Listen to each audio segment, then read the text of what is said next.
While those of us in the West deliberate about Syria, the refugee crisis is only getting worse. The UN High Commissioner for Refugees reports that the number of Syrians seeking shelter in neighboring countries has passed the 2 million mark. 2 million. Out of those, about 1 million are children.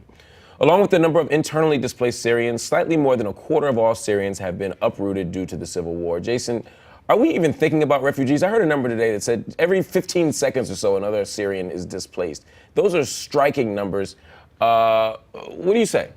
To put it in perspective, the number of Syrians who are now officially refugees, it would be like 3 Washington, D.C.s are refugees. And displaced, it would be like 7 Washington, D.C.s are now out of their homes. It's a staggering amount of people.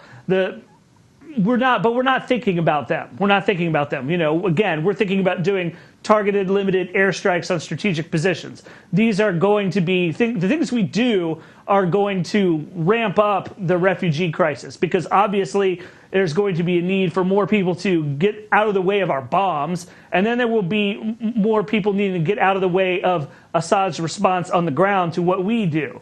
So this is a crisis that is ongoing. I don't see any end in sight to it. It's no end in sight, indeed. And this idea of refugees, particularly the small children who are being affected by this, is absolutely stunning. And it makes me wonder about America's reputation in that region as it expands. Obviously, Jordan is a big space for refugees. Lebanon is another one. And in both these refugee camps, we see, again, countless number of millions, literally, of children sitting there. Does this make the United States look worse? Well, I don't know if it necessarily makes the United States look worse. Right now, we're not the reason there's this refugee crisis. Assad is the reason there's this refugee crisis.